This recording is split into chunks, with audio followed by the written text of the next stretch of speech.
I know my hair is getting a bit wild, but I kind of like it. And I have to cut my hair anyway in November, so I'm gonna just leave it all the way till then. Hi my friends, welcome back to my channel. If you're new here, I'm Casper, the boy definer, and today it is my September recap because September is just over, which is just felt like time passes so fast and slow at the same time in 2020. So many things have happened. So just a quick confession, there's really no point in continuing my depth here. I kind of fell off the wagon again. At least I kept it up this time for about 3 months.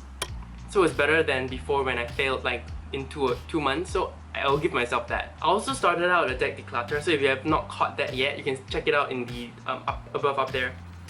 And I'll come up with part 2 soon. I haven't had the energy to get it done, but actually out of the few that I picked up for definite sale, I already sold about 3, so that is fantastic. And let's dive into the decks that I wanted but didn't get, the decks that I actually bought, decks that I actually received, and decks that I might be receiving soon. So decks that I wanted in September, there were quite a few, but I wanted to concentrate on this unique category of decks that I don't know why this month, I don't know what happened, but I found so many indie decks that were made mass market. Like they were bought by a publisher and it's now released mass market, so they are more accessible to everyone. At the same time, these 3 decks that I'm going to talk about all have a similar kind of feel. Let's talk about it. So I don't know if you heard of the Field Tarot. It's not particularly my kind of aesthetic, but I do enjoy it. I do feel like it's a unique deck and it is now mass market. Another one is the Tarot of the Dream Keepers, which also is interesting to me. I actually enjoy that imagery a lot, and the Tarot of Mystical Moments. So I feel like these 3 decks have sort of the same aesthetic, and at the same time they were all being raised to my attention as all indie decks that are made mass market, and I'm also tempted for all 3 of them at the same time because I want to make sure that what comes into my collection is being used. It was difficult to pick one of the 3 and therefore I picked none of them. I'm gonna just sit on it and wait and actually watch maybe some reviews of those decks when they come out mass market, because sometimes mass market quality is a bit different from the indie quality. There could be some changes involved in the images. I have a feeling that the Tarot of Mystical Moments has some differences in the imagery, but I don't know what they are specifically. So they are things that I want to check out before making a purchase. I kind of learned my lesson with pre-ordering a deck without seeing everything about it with Primordial Tarot, because I thought looking at the old version would make me feel okay, good enough to buy the new one, but I realized a deck is more than just its art.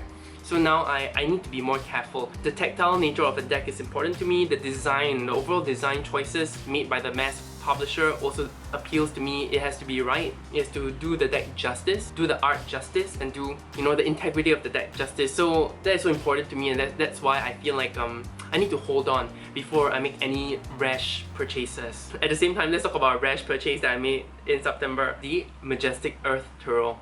Okay, so guys, I have this FOMO, right? Because the Majestic Earth Tarot was out of print for a while. Suddenly it came back on the market. A lot of it were damaged decks. I bought a 10% off one, the most expensive of the damaged decks. So I hope it arrives safely. I hope it arrives in a version that I can use, because there's always a risk with damaged decks, right? But I had the FOMO. I caught the FOMO and I couldn't stop myself. Like, I don't know if it's right or wrong. Once I get the deck, I'll know whether my decision was a good one or a bad one, but it was definitely rash. I have to say it's definitely rash, because part of me knows that I kind of work better with imagery with humans in it. I realized that even though I enjoy all sorts of art, for example, I do enjoy the Empty Cup Oracle, the art, I enjoy the thought behind it, but without human figures in this deck, it was hard to use.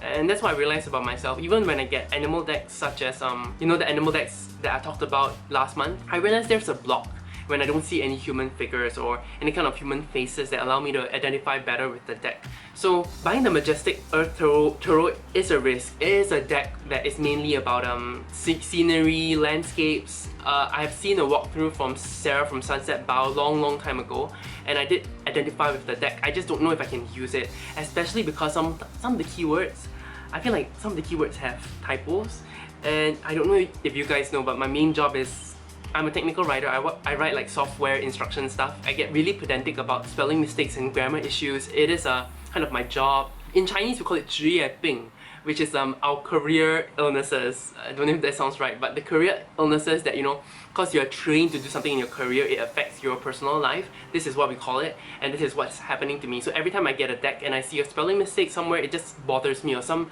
some sort of discrepancy between what I know that is right, you know? Anyway, you guys know this. You guys already know this about me. So I don't know if those misspellings would affect my usage of the deck. I don't know if the damage to the deck would affect my usage of the deck. I don't know the lack of human figures would affect my usage of the deck. And at the same time, I still bought that damn deck. So that is me. That is me. One of the most hypocritical people I know. Because I say one thing and I do another. That's why I don't like sweeping statements, and that's why I don't make sweeping statements. I don't say, I know sometimes it's hard to keep to what you say. So everything has to be placed in the context. In this context, this was an OOP deck that was sold 10% less because of damage, and I felt the need to get it at that point in time, and I had money, so I did it. Oh, another deck that I was tempted to get also was the Murder of Crows Tarot. I also held back in the end because I don't know if I want to get the Murder of Crows Tarot, the normal version which is black and white, or the limited edition version which has splashes of red within the deck. I kind of like the monochrome version, but from my 4 years of doing deck stuff, I realized that colorful decks or decks that have more color kind of help me read better. Whether I prefer the aesthetics or not is a different question, but whether it works with me, color does add a dimension, you know, to my readings, and that's why I'm not sure if I should get the limited edition just for the extra splash of red. And also, you know, I have like red, black and white decks such as the Persephone Tarot in a way, even though there's no red there, but the cover is red. So I don't know, and I also have the Neon Moon Tarot that didn't really work out with me. It is pink, purple, black and white, so I need to sit on it. It is something I'm sitting on. The Murder of Crows Tarot. I really like the imagery though. I really like how it doesn't have any outlines. It is really like blurry and cool. So it is definitely on my wish list right now. Speaking of decks that are only 3 colors, I bought the Lost Holo Tarot. I think I talked about it last month also. It is done by Pixel Occult, one of my favorite artists. Even though you see I talked about the Neon Moon Tarot and how it doesn't work with me, this is another piece of work done by him, the Lost Holo Tarot, and I think this one will really work better with me just solely because he chose to use a linen cardstock. I already mentioned so many times, if you haven't seen my cardstock snob video, I love the tactile nature of cardstock. When I shuffle, I want to make sure it doesn't make me feel uncomfortable or doesn't make me overthink, and linen is one of the kind of cardstock that definitely wouldn't go too wrong. So I have more faith in the Lost Holo Tarot. I already backed it. I even bought the Tarot Cloth extra, and so I just can't wait to get this deck in my hands. I think he's talking about a December release. Don't quote me on that. You can go to his Kickstarter campaign to check it out. I really enjoy this deck, and I can't wait to get it. And I also think in the past, last month, again me being hypocritical, I talked about the Cosma Visions Tarot and how Oracle cards don't really work with me, so I talked to myself like, nah, it's okay, and I don't own the Prisma Vision, so you know, it's a companion deck. I feel like I don't feel like I will work with it just by itself. Then I talked to my friend Rosie D. Hiver on Instagram, and she kept telling me about this deck, and I kept looking at it, and I kept looking at all the new goodies that has been adding. And James R. Eads is a creator that I support, a creator that I know will get things done because I backed his Green Glyphs Lenormand deck, and my hand slipped and I bought a double Visions tier, which means I am getting his new Prisma Visions, his Cosma Visions. In my previous month, I think I talked about how I was afraid the Cosma Visions would end up with the same cardstock as the Light Visions Tarot or his original Prisma Visions, which is really glossy. And somehow I missed the fact that in his campaign he said that he'll be using a different kind of cardstock, something more similar to one of my favorite cardstock, I think, like the Weird Cat Tarot, because I also watched Kelly in the Truth and Story go through that deck, and that cardstock looked really similar to the one that the Weird Cat Tarot has, which I like. And what's better is that the Prisma Visions Tarot also would have that same cardstock, the one that we will be getting. So I was like, new cardstock, good tactile feel, great art. What's stopping me, you know? So I just bought it. And then he had to add on his love for Geomancy into the campaign. Part of me feels like, you know, he could have started a new campaign just for his Geomancy coins, but because he's offering it in this campaign, I was like, should I get it? So I went online, I read about Geomancy, I started learning about it, I bought a book about it.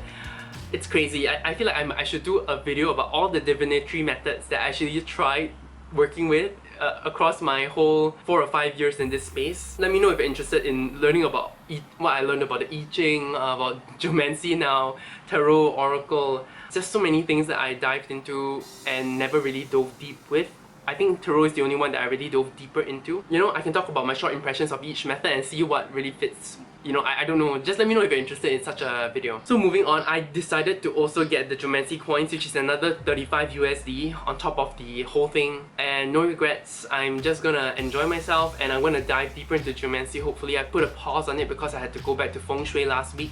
My Feng Shui classes are super expensive, I need to really study it and I really need to practice it because I don't. My room is a mess. What do we call this? We call this, I can't remember the Chinese term. It's just basically unappealing or clutter. Clutter actually affects Feng Shui also. So I need to really clean my room, I really need to do other things. I have configured my table and my bed to be okay. Not the best, but you know, we all have our own limitations with where we live. So I just can't wait to get my house in 5 years. I'm gonna manifest it, guys. I'm gonna keep talking about it on my channel because it's so important to me. It's gonna happen. I'm gonna get a house. So those were the decks that I bought last month, and then let's talk about a deck that I got last month. I finally received this deck. I have other decks coming also. I won a lovely giveaway from Nancy, Texas Rose, so I'm totally waiting for the deck. It should be here next week or the week after. I can't wait to show you guys what she gave me because I don't know. She included a surprise, but I'll definitely do a talk about that. The decks I received last month includes the Cosmic Slumber Tarot, which I did a lovely walkthrough about, but a newer deck that I received last month that I haven't used yet is the Al-Sharinga Oracle deck. I can't wait to do a walkthrough of this deck. I really find it such a beautiful deck. I actually used it this morning, so there are 2 boxes that I got, so kind of Stephanie. And the imagery and the colors, everything is so beautiful. I can't wait to show you guys this deck. I think it's about reading dreams. I know that because of the title, right? But I don't know, I don't really have many dreams, so I'm gonna use this more as a general Oracle deck. It has hollow edges, which is so beautiful. Yeah, I just can't wait to dive deeper into this deck, and I honestly can't wait for the GEOMANCY Tarot to be out. I bought this deck along with the GEOMANCY Tarot. This deck was ready first, so she actually sent it out first instead of waiting for the GEOMANCY deck to come. That's really kind of her because it cost her extra shipping fees, but you know, she's too sweet, she's too nice, this creator. You can check her out. I'll put her Instagram handle somewhere here or something. What a month, guys. Me accepting that the depth tier thing wouldn't be working out, me being happy with the decks I have, me trying to rehome decks, wanting decks but sitting on it instead of just buying it, except for the Majestic Earth Throw, but you know, whatever. Yeah, it was a month. It was a month. I just hope the rest of 2020 gets better. Even though based on Feng Shui, based on what I talk to people about, it seems like 2021 will be more of a challenge, but fingers crossed. We could be wrong, you know, we could always be wrong. I hope you guys had a great September. Tell me about it in the comments below. Tell me what you think about the decks I've wanted, the decks I've bought, the decks that I've received. If you have any experiences with the Al-Sharinga deck, that would be amazing to share. And yeah, you guys have a great rest of the day. You take care. Bye!